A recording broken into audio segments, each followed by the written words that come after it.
தமிழ்நாட்டில் அநேக ஜோதிட சங்கங்கள் இருந்தாலும் நமது குமரகுரு ஜோதிட குருகுல ஆராய்ச்சி மையத்திற்கென்று ஒரு தனி சிறப்பு உண்டு.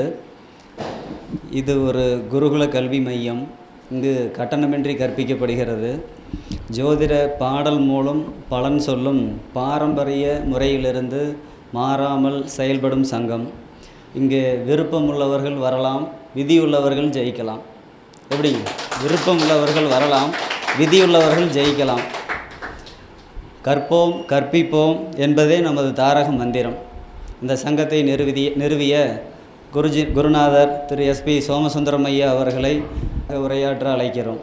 என்னை ஈண்டெடுத்த என் தாய்ந்ததை திருவிழி வணங்கி எனக்கு ஜோதிட ஞானத்தை புகட்டிய அடிப்படை குருநாதர் ரங்கையா நாயுடு ஐயா அவர்களுக்கும், இன்று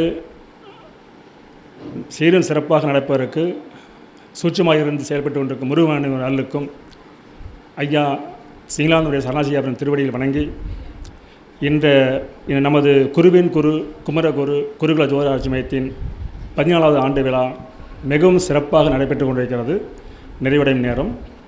இந்த விழாவுக்கு முழு ஒத்துழைப்பு கொடுத்த அனைத்து என் ஜோதிட சொந்தங்களுக்கும்,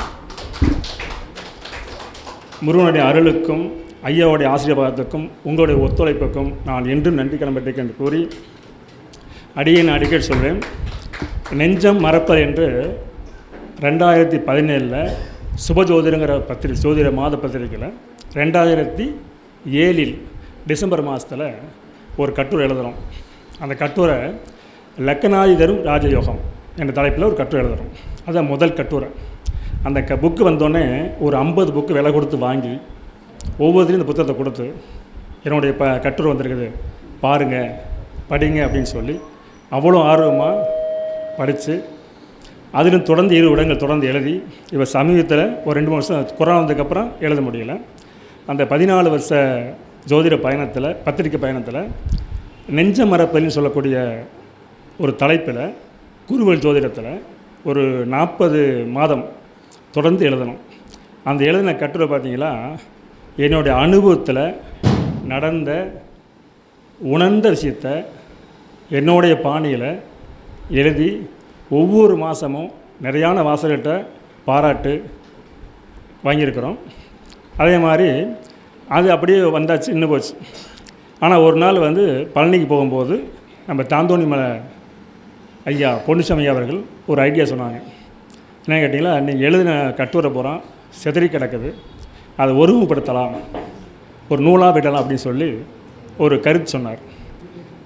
ஐயா உடனே செஞ்சிடலாம் அப்படின்னு சொன்னதுக்கப்புறம் அவருடைய முதல் கன்னி முயற்சியால் தொடங்கப்பட்டு, அதுக்கப்புறம் படிப்படியாக நம்ம ஹரியானா மாநிலத்தில் இருக்கிற வடிவேலு, ஈரோடு வடிவேல் ஜோதிடர்கள்ட்ட முதல்ல கொடுத்தோம்.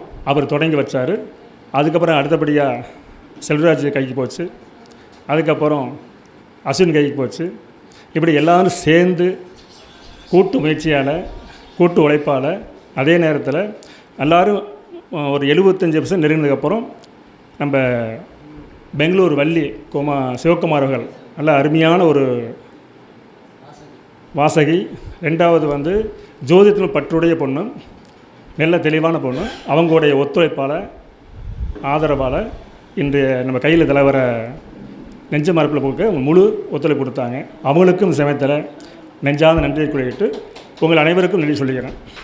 சரி, இப்போ முதல்ல ஆரம்பித்தப்போ முதல் ஆண்டு விழாவுக்கு ஐயா வரார், கும்பகோணம் ஐயா அனாதை வராரு. அவர் சொன்ன ஒரே பாசம், நீங்கள் மாணவர்கள் உருவாக்கியிருக்கிற, ஆனால் பேச்சாளர் உருவாக்கல அப்படின்னு சொன்னார்.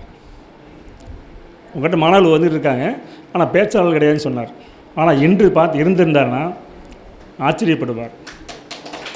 ஏன்னா ஒவ்வொருத்தருமே மணியாட்டம் 10 பாடல் 15 பாடல் எல்லாம் ஒவ்வொருத்தரும் பாடினதில் அதுலேயும் நம்ம அசந்து உட்காந்தாச்சு. நான் ஒரு 15 பாட்டு எழுதிட்டு வந்தேன், அருமையாக சொல்லான்ட்டு, அதெல்லாம் மறந்தே போச்சு. ஏன்னு கேட்டால் உங்களை பார்த்து மெய் மறந்தாச்சு. மெய் மறந்தனால பாடல் மறந்துச்சு. சரி, இருந்தாலும் நம்மளுடைய பாணியில் இப்போ நம்ம ராசிபுரம் பொன்மணிக்கு ஐயா வந்தார். அவர் ஒரு கருத்து சொன்னார். என்ன கருத்து சொன்னார்? ராகுபவன் இருந்த வீட்டு அதிபதியும் கேதுபவன் இருந்த வீட்டு அதிபதியும் ஒன்று கூடி சிம்மத்தில் இருந்தால் பெரும் ராஜயோகம் சொன்னாரா? இதுக்கு இதுக்கு ஏதாவது நூல் தேட முடியுமா? அனுபவம்னு சொல்லிட்டார். ரைட். அதே மாதிரி நம்மகிட்ட ஒரு ஜாதகத்தை கொடுத்தா யாரும் சொல்லாத ஒரு கருத்தை சொன்னோமா அதை நெத்தியடி. நம்ம நெத்தியடி நிறைய சொல்லிகிட்டு இருக்கிறோம். இருந்தாலும் இப்போ நான் சமயத்தில் ஒரு 10 மட்டும் மொத்தம் தெரிஞ்சுக்கலாம். முதல் நெத்தியடி பார்த்தீங்களா, பூமியால் துன்பம் யாருக்கு? பூமியால் பார்த்தீங்களா, பாதகாதிபதி செவ்வாயாக வந்து அவருக்கு பாக்கியாதிபதி தொடர்பு கிடைத்து விட்டால், அல்லது பாக்கியாதிபதி செவ்வாயாக வந்து விட்டால், அவரோடு பாம்பு சம்பந்தப்பட்டு விட்டால், அந்த ஜாதகர் பூமி வாங்கினால் பூமியால் துன்பம் நிச்சயம் உண்டு. இதை நீங்கள் நடைமுறை பாருங்கள். அற்புதமான விதி இதெல்லாம். இந்த பார்த்தீங்களா, இப்போ இந்த 10 விதியுமே 3 நாளில் எடுக்கப்பட்ட விதி. ஏன்னு கேட்டிங்களா, வந்த மக்கள்கிட்டேருந்து சொல்லி ஆமான்னு சபாசோன விதிகள் இப்போ சமயத்தில். அப்போ நல்லா புரிஞ்சுக்கங்க. பாதகாதிபதி செவ்வாயாக வந்து அவருக்கு பாக்கியாதி தொடர்பு கிடைத்து விட்டால், அல்லது பாக்கியாதிபதி செவ்வாயாக வந்து அவருக்கு பாதகாதி தொடர்பு வந்து விட்டால், அவரோட பாம்பு கூடி விட்டால், பூமி வாங்கினால் துன்பம் வந்தே தரும். துன்பம் என்ன வரும்? கடன் வரும், அவமானம் வரும், உறவுகள் பிரிஞ்சு போகும், தொழில் இழப்பு ஏற்படும், பொருளாதார பாதிப்பு ஏற்படும். இதை சந்திக்கிறதுக்கு வாய்ப்பு இருக்குது. அது இடத்த பொறுத்து பலன். சரி. ரெண்டாவது பார்த்தீங்களா, குழந்தை பிறந்த பின் சொத்து விரயமாகும். ஒரு ஜாதகத்தை கையில் கொடுக்குறாங்க. இந்த குழந்தை பிறந்தால் சொத்து அழிஞ்சாங்க கேட்டால் ஆமான்னு சொல்லணும்.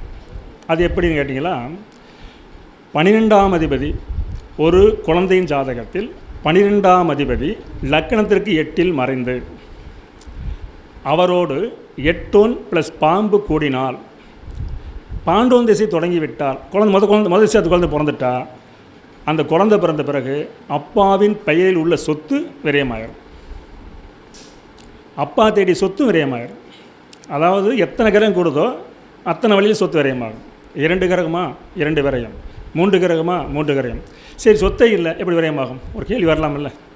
இப்போ நீங்கள் சொல்கிறது அப்படி இருந்தால் தான் பேருந்து பலன் பேசும். சொத்தை சொல்ல வேண்டிய அவசியம் இல்லை. சொத்து இருந்தான்னு போகும் சொல்லணும். சரி. அடுத்து 3வது பார்த்தீங்களா, 2 பேர், இந்த 2 பேர் 12 இருந்தால் கண்டிப்பாக புத்திர தோஷம். எப்படின்னு கேட்டிங்களா, ஒரு ஜாதகத்தில் 5ஆம் அதிபதியும் குரு பகவானும் கூடி 12இல் மறைந்து அம்சத்தில் 20 நீச்சமானால் குழந்தை பிறக்காது, பிறந்தாலும் நிலைக்காது, இல்லை அழிஞ்சு போகும். அதாவது வேறு சேதமாகும். அது உதாரணத்துக்கு பார்த்தீங்கன்னா சமயத்தில் சொன்ன விதி தான். 2 நாளைக்கு முன் சொன்ன விதி. மிதுன இலக்கணம், பாண்டில் குறிச்சுக்கரம், 5ஆம் அதிபதி சுக்கிர பகவான், காரகன் குரு பகவான், 20 கூடி 12இல் 20 நீச்சம். மிருஷத்து 2ஆம் பாதத்தில் சுக்கரன், கிருத்திகை 2ஆம் பாதத்தில் குரு பகவான். ஒரு கிரகம் ராசியில் ஸ்தானபலத்தை இழந்து நவாம்சத்தில் நீச்சமடைந்தால் அந்த கிரகம் தன் பலத்தை முழுமையாக இழக்கும் என்று அடிக்கடி சொல்லிக்கிட்டு இருக்கிறோம். அவருக்குல்ல. அப்போ 5ஆம் அதிபதி 12இல் மறைவு, காரகன் குரு 12இல் மறைவு. நீங்கள் அந்த திசை நடக்கும்போது சொன்னால் ஆமான்றாங்க. இது அற்புதமான விதி, ஜோதிட விதி. சரி. முதுகெலும்பில் அறுவை சிகிச்சை உண்டா? பார்த்தோன்னு சொல்லுவாங்க. ஆப்ரேஷன் பண்ணியாச்சுன்னு கேட்டால் ஆமான்னு சொல்லணும். குப்பு இருக்க போட்டு ஆப்ரேஷன் பண்ணு கேட்டால் ஆமான்னு சொல்லணும். பார்த்தீங்களா, லக்னாதிபதியும் அஷ்டமாதிபதியும் ஒரே வீட்டில் அமர்ந்து அதில் ஒருவர் லக்னாதி நீச்சம் அடைந்து லக்னாதிபதி அஷ்டமசாரம் பெற்று 8ஆம் திசை நடைமுறைக்கு வந்துவிட்டால், அல்லது லக்னாதிசை நடைமுறைக்கு வந்துவிட்டால் ஜாதனுக்கு முதுகெலும்பில் அறுவை சிகிச்சை நிச்சயம் உண்டு. உதாரணத்துக்கு பார்த்த ஜாதகம் சொல்கிறேன். இப்போ சொன்ன பிறகு ஜாதகம் பார்த்த ஜாதகம் தனுசு லக்கணம் 2இல் குருச்சந்திரன், தனுசு லக்கணம் 2இல் குருச்சந்திரன், திருவோணத்தில் பிறந்திருக்காரு. குரு திசை ஓடிக்கிட்டு இருக்கு. குரு திருவோண நட்சத்திரம். இப்போ மீண்டும் விதி பாருங்கள். லக்னாதிபதியும் அஷ்டமாதிபதியும் ஒரே வீட்டில் அமர்ந்து லக்னாதிபதி நீசமாகி லக்னாதிபதி அஷ்டமாசாரம் பெற்று வாங்கினால் 8ஆம் திசையோ லக்னாதிசை வந்தால் முதுகெலும்பில் பிரச்சனை. இது அற்புதமாக நடைமுறை பண்ணி பார்த்துக்குங்க. அடுத்து பார்த்தீங்களா, ஆதி விட்டு போனால் சுப செய்தி கிடைக்கும்.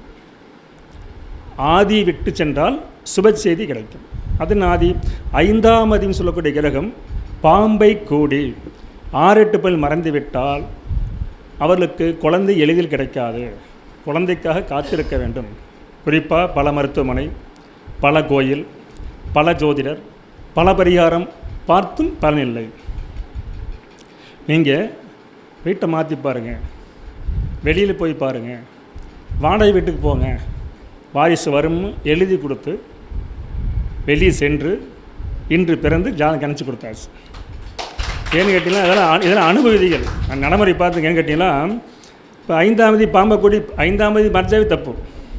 இந்த நாகதோஷம் 300 தோஷத்தில் உங்களுக்கு குழந்தைன்னு சொல்கிறாங்களவா, வேறு ஒன்றும் இல்லை. 5ஆம் அதிபதிக்கு அரபு தொடர்பு இருந்து அந்த 5ஆம் தேதி பலவீனமானால் சர்ப்பதோஷம். எவ்வளோ மீட்ரு இதில் துணை விதி. இப்போ நம்ம துணை விதி சொல்கிறோம்ல, இப்போ அடிக்கடி துணை விதியை பற்றி நம்ம பொதுவாக பேசிக்கிட்டு இருக்கிறோம், பொறுப்பாக பேசிகிட்டு இருக்கிறோம், அதிகமாக பேசிகிட்டு இருக்கிறோம்.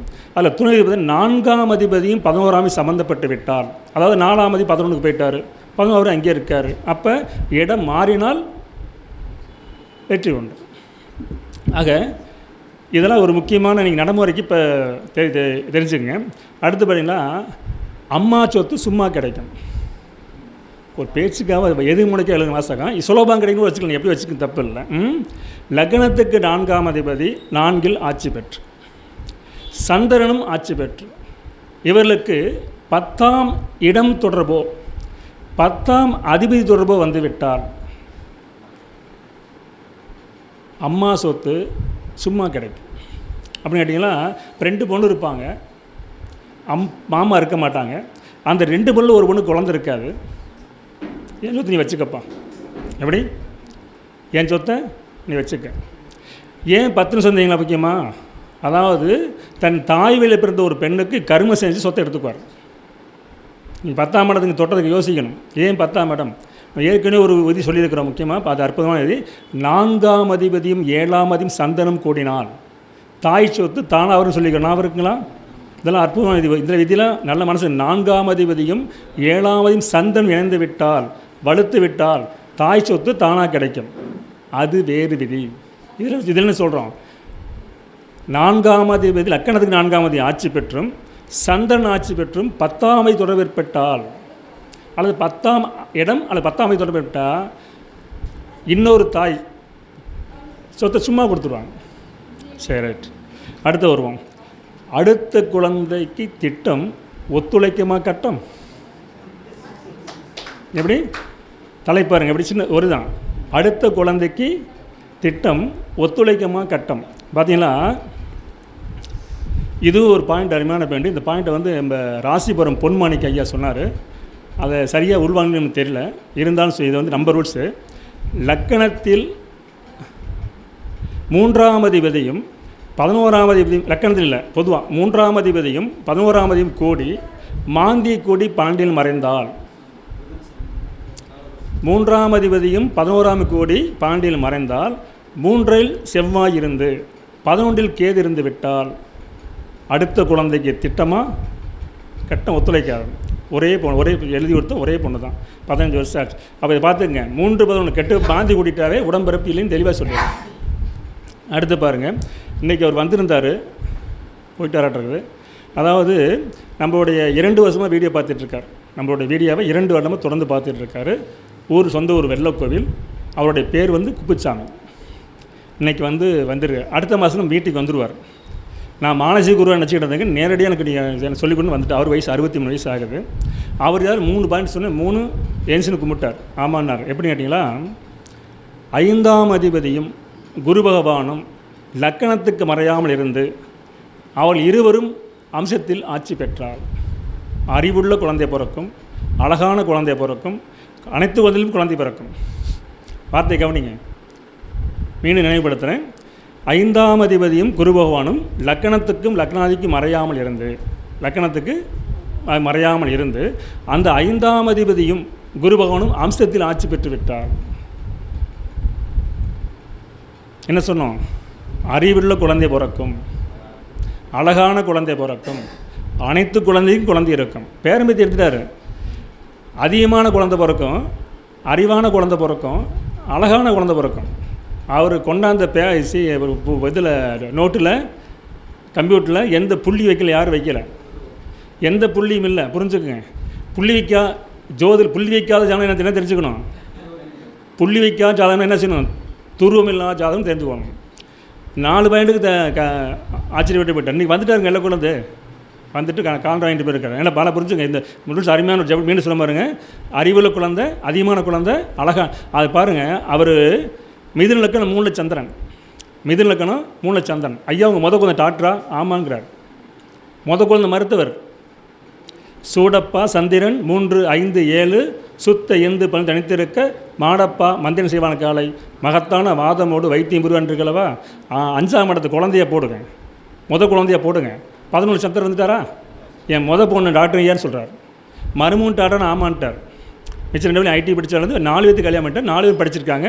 இன்றைக்கி அவர் நிம்மதியாக இருக்குன்னு சொல்கிறார். அதுக்கு என்ன காரணம்?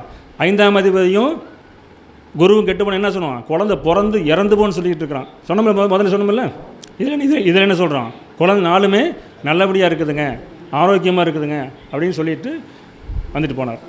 சரி, அதாவது இன்னும் பாருங்கள், அதிர்ஷ்டமான குழந்தை யாருக்கு போகிறது? குழந்தையே பிறக்கான்னு சொன்னோம்.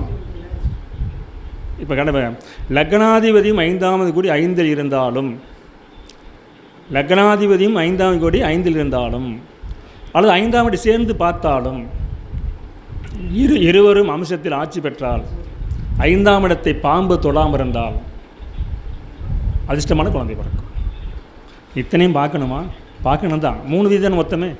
அதையும் சொல்லி என்ன சொல்கிற மாதிரி பண்ணால், லக்னாதிபதியும் 5ஆம் அதிபதியும் என்ன செய்யணும், கூடி 5இல் இருந்தால். லக்னாதி 5க்கு வேணாலும் குழந்தை மேலே பாசம் இருக்குமில்ல. லக்னத்துக்கு 5இல் லக்னாதி வந்து உட்காந்து என்ன ஆகும், குழந்தை மேலே நிறைவான அதிகமான பாசம் இருக்கும். ஆக மொத்தம் இந்த நெத்தியடிங்கிற பாடலை சொல்லிக்கிட்டு இருக்கிறதுனா நீ அவசியம் கோடு பண்ணி வச்சுக்கோங்க.